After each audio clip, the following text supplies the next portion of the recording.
Bonjour à tous et bienvenue sur ce nouvel épisode de podcast de Marion Boramé Coach.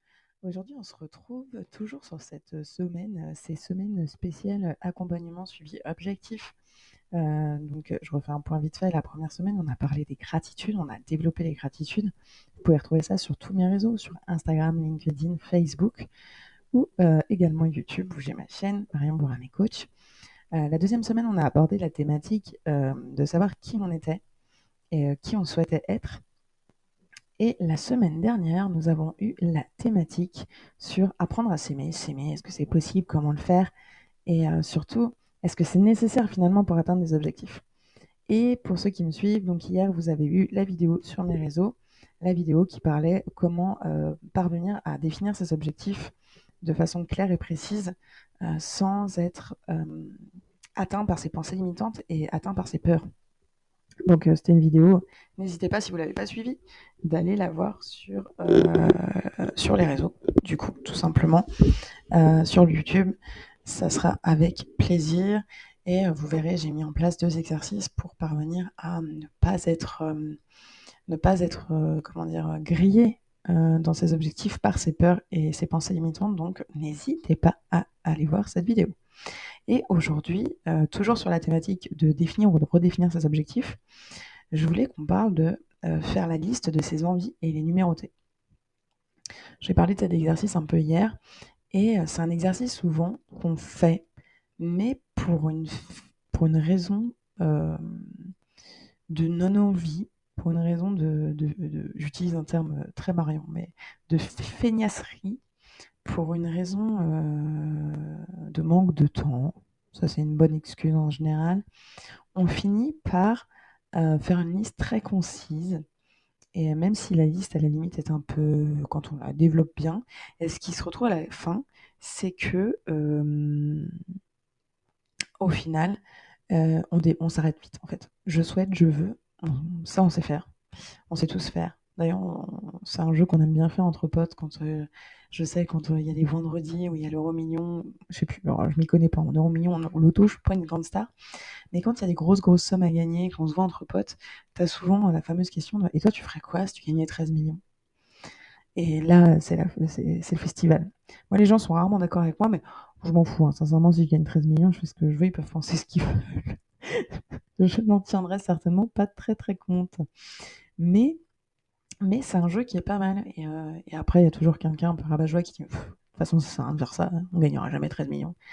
Et cette personne, je lui réponds, bah, tu sais pas. Parce qu'en fait, tu ne voyages pas dans le futur. Donc, tu n'es pas en mesure d'établir si oui ou non, peut-être un jour, tu gagneras 13 millions d'euros. Même si les pourcentages ne sont pas de ton côté, il n'en reste pas moins un pourcentage positif là-dessus. Vos amis matheux ne diront pas l'inverse. Et bref. Donc, on commence à faire sa liste. euh, et souvent, vous remarquerez, c'est soit très exagéré, genre, si je gagnais 13 millions d'euros, je m'achèterais un super bateau, je voyagerais dans un superbe hôtel de luxe à Dubaï. Enfin, c'est pas mes rêves, hein. On est bien clair que, enfin, moi, ça serait pas Dubaï, c'est clair. Mais voilà, on est tout de suite sur l'extrême où je m'achèterais une immense maison, je rembourserais le crédit de toute ma famille. Voilà. Soit, à l'inverse, quand on est sur les rêves et les envies, ou sur les envies ou les souhaits, on va être sur quelque chose de très petit et de très facilement réalisable. Ouais, je souhaite que ma journée se passe bien. Mais on n'est jamais, on est rarement sur de l'intermédiaire. L'intermédiaire, finalement, qui peut nous faire avancer. Et, euh, et quand on est sur de l'intermédiaire un peu plus grand, du style, j'aimerais bien ouvrir un resto. Donc c'est quand même un peu grand d'ouvrir un resto. Il faut le projet, il faut l'argent, etc. Et très vite, on est coupé par nos peurs et nos pensées limitantes, comme je vous disais hier dans la vidéo, qui nous font croire que de toute façon, les autres ne nous permettront pas de faire ça, que ça soit le banquier, ou etc. Et moi-même, c'est pas possible parce que j'ai pas l'argent, j'ai pas le temps. Euh, et les gens me disent que c'est pas possible. Donc, tu vois bien, ça fait trop d'éléments pour que ça soit réalisable. Donc, je souhaite et je m'arrête de souhaiter. Et lundi, je sais pas si enfin, pour ceux qui me suivent pas sur les réseaux, lundi, j'ai publié 2 phrases que j'ai écrites il y a quelques semaines. Et je vais vous les dire maintenant. La première, c'était vouloir est une bonne chose, mais pour cela, il faut savoir. Réaliser, c'est structurer. Ne pas abandonner nécessite tout cela. Vouloir, savoir, définir et structurer. Le rêveur est souvent vu comme naïf, mais le rêveur qui a ces 4 forces est inarrêtable. Ça, c'était ma première phrase. Et la deuxième phrase disait ça. Dire ce que l'on souhaite, c'est génial. Passer à l'action transforme le souhait en réalité. Veux-tu seulement souhaiter le meilleur ou le vivre? Donc, c'est des phrases qui ont été écrites par moi. S'il y a des ressemblances avec des personnes connues ou des auteurs et que je ne les ai pas cités, il ne faut pas s'offusquer parce que je ne suis pas allée sur ChatGPT et je ne suis pas allée sur les réseaux ni sur Internet pour voir si quelqu'un avait dit exactement ces mots-là. Donc, ne soyez pas choqués.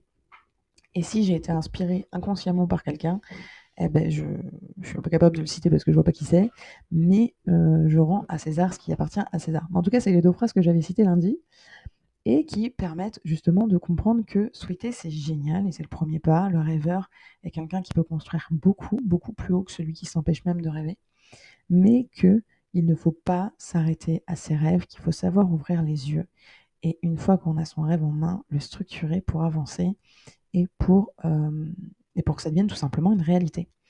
Et ça, c'est quelque chose de compliqué. Et finalement, c'est compliqué sans l'être. C'est-à-dire que les personnes qui me parlent de leurs rêves et de leurs objectifs et qui ont un peu une vision d'impossibilité, je leur dis souvent, et je vous le répète d'ailleurs beaucoup depuis qu'on a commencé ces quelques semaines vers les objectifs, les choses, elles sont possibles. Le mot possible, c'est quelque chose qui résonne pas très bien dans l'être humain. Pourtant, tout est possible. Les gens peuvent me dire ce que vous voulez, tout est possible. Mais par contre, tout n'est pas facile.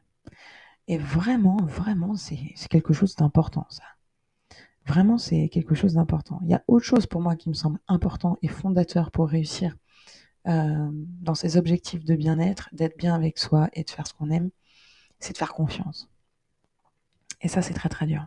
J'en ai encore parlé à une cliente aujourd'hui et on parlait de faire confiance. Et là, je sais que je vais mettre beaucoup de monde à dos, mais c'est dommage. Mais pour l'essayer régulièrement, les résultats sont tellement forts que je peux pas ne pas vous en parler. Si je vous en parle pas, c'est de la séquestration d'informations. Avoir confiance en soi, avoir confiance en l'univers ou en Dieu, peu importe quel terme vous aimez utiliser, c'est comprendre que chaque chose se passe pour nous faire avancer dans les étapes de la vie. On n'est pas venu sur cette planète pour faire figuration.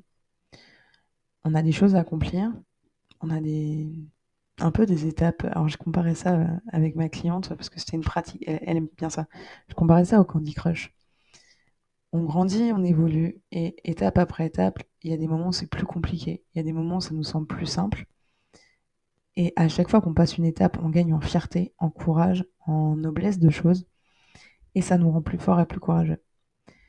Et même quand on bloque, faut garder confiance parce qu'on a réussi d'autres étapes, donc il n'y a aucune raison pour que celle-ci, qu'on ne l'ait pas. Et elle me dit, elle pensait quand je parlais de ça, quand je lui expliquais qu'il fallait se faire confiance en soi et confiance en la vie, même et surtout d'ailleurs dans les moments difficiles, elle avait cette sensation, et je l'ai ressentie tout de suite, que je dénigrais ce qui s'était passé dans sa vie. Ce qui n'était pas du tout le cas en fait. Parce qu'elle avait, voilà, comme beaucoup d'entre nous, elle avait vécu des trucs très compliqués, elle a eu des problèmes, des maladies, etc. Et pour elle, dans ma façon de m'exprimer, on ressentait toute la colère d'injustice qu'elle a pu vivre. Elle me parlait voilà, des moments de solitude, etc. Et en gros, quand je lui disais ça, ce qui résonnait en elle, c'est ah ouais, d'accord. Donc c'est normal si j'ai été seule. Et c'est pas ce que je lui ai dit. Je lui ai dit que ce qu'elle a vécu a fait qu'à l'heure actuelle, elle n'était plus celle qu'elle était auparavant et que c'est ce qui lui permettait de passer certaines étapes maintenant.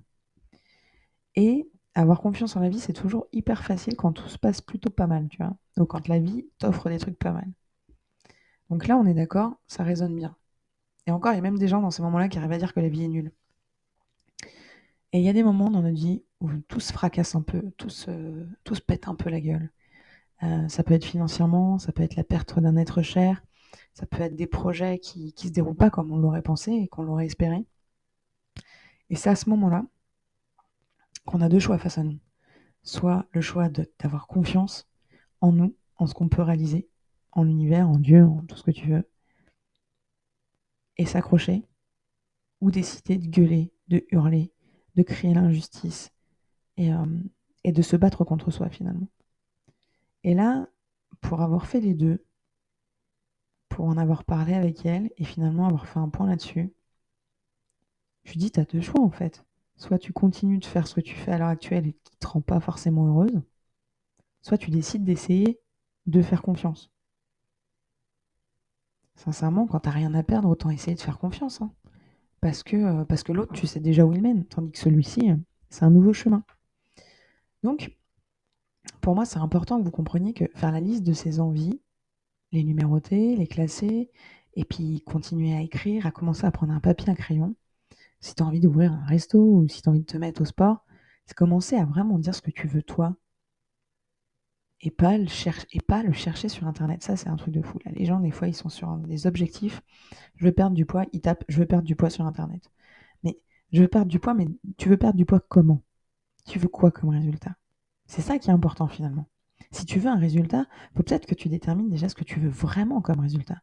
Parce que sur Internet, tu trouveras des réponses à des questions de gens qui ressemblent à la tienne, mais qui ne sont pas toi. Donc c'est pour ça que vraiment cette étape, elle est importante, comme les 3 autres avant et comme la dernière sur ces 5 semaines pour atteindre ses objectifs et se sentir bien, tout simplement. Écoute, j'espère que ce podcast t'aura plu. En tout cas, moi, j'ai adoré l'enregistrer avec vous parce que c'est quelque chose que vraiment qui me tient énormément à cœur. Si vous souhaitez prendre rendez-vous, toujours de façon marion.david44@yahoo.fr ou le numéro de téléphone, donc exclusivement des envois de SMS pour avoir des infos ou prendre un rendez-vous au 07 68 30 58 60. Très prochainement, je vais mettre en place un suivi personnalisé avec les thématiques abordées durant ces 5 semaines. Donc, je vous mettrai ça en place. Il y aura beaucoup d'options. Vous pourrez prendre, enfin voilà, je vous expliquerai ça très très vite. Je suis encore en train de travailler dessus pour vous apporter quelque chose qui soit le plus proche de vous, le plus personnalisable, quelque chose que vous pouvez arrêter si vous en avez envie. Donc voilà, je suis en train de structurer tout ça. Je suis hyper excitée par ce projet parce que ces accompagnements, c'est vraiment mon objectif de vie. Enfin, en tout cas, l'un de mes objectifs de vie. Si vous me connaissez bien, vous savez que j'ai beaucoup d'objectifs. En tout cas, moi, je vous souhaite une magnifique journée, soirée, matinée. Prenez bien soin de vous. N'oubliez pas, vous êtes la première personne de votre vie, donc il ne faut pas vous oublier. Prenez encore une fois bien soin de vous. Je ne sais pas dire autre chose, je crois.